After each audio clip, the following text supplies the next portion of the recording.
.8, 4.7. How do I get a fair shot here? We also judge on presentation. Suck my dick.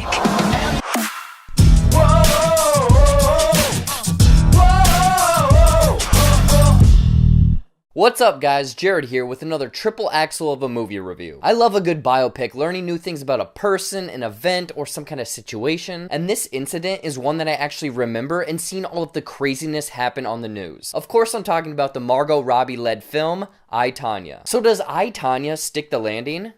Let's find out. So I, Tonya is a dramatized biopic that follows the life of figure skater Tonya Harding. It starts off with her as a child showing the audience the rise through the ranks of women's figure skating that she went through to her eventual stop at the 1994 Winter Olympic Games. In between these milestones, the movie focuses on her troubled upbringing, messy marriage, and unstable life. Oh, and then there's the incident. You know, the incident? I'm referring to the bashed-in leg of Harding's rival, Nancy Kerrigan. Why?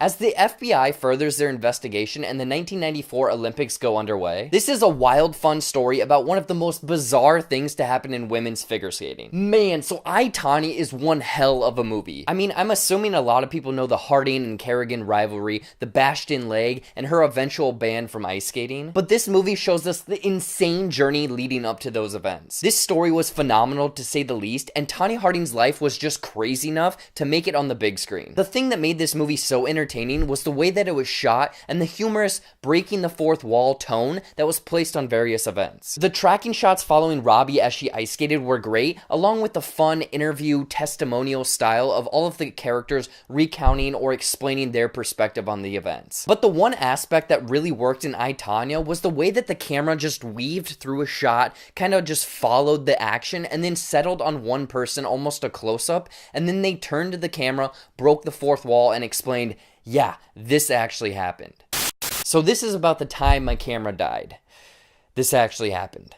Sorry about that. And it was done in such a way that it felt cohesive and pumped humor into the movie. Especially during the Tonya training montage when her coach was like, yeah, this actually happened. Now, I'm not saying this movie was all sunshines and rainbows. There was definitely some tough stuff in here. But the breaking of the fourth wall really lightened the mood for some of the more serious graphic material. The tone shifts in I, Tonya are drastic, but does a great job at riding that line and keeping things even. As a viewer, you go from laughing to holy shit, this is messed up, back to smiling and having a good time. Everything in I, Tonya is held together by the performances. Margot Robbie transforms herself into Tonya Harding as this redneck, less fortunate figure skater. She portrays the determination and drive that this woman had, along with the heartbreak and realization of her court sentence. Aside from Robbie, Sebastian Stan is a whole range of emotions. He's funny, emotional, endearing, and sometimes downright a dick. Tonya Harding's bodyguard, played by Paul Walter Hauser, might be overlooked, but every time he's on screen, it's ridiculous. Stuffing his face with food or spouting off about some nonsense, for the limited time that this guy has on screen, he's fantastic. However, the one performance that downright makes you feel for Tonya Harding is her mother, played by Allison Janney. In a simple word, she is a bitch.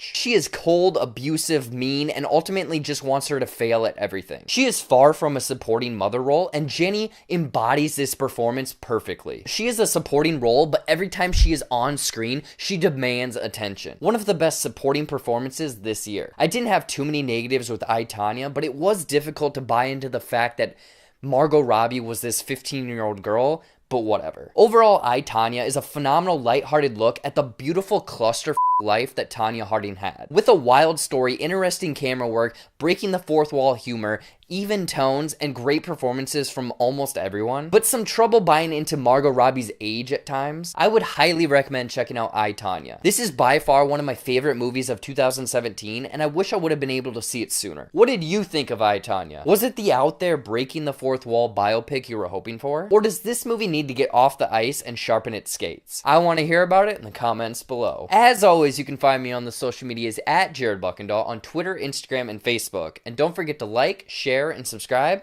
to this channel. Until next time, I'll see you later.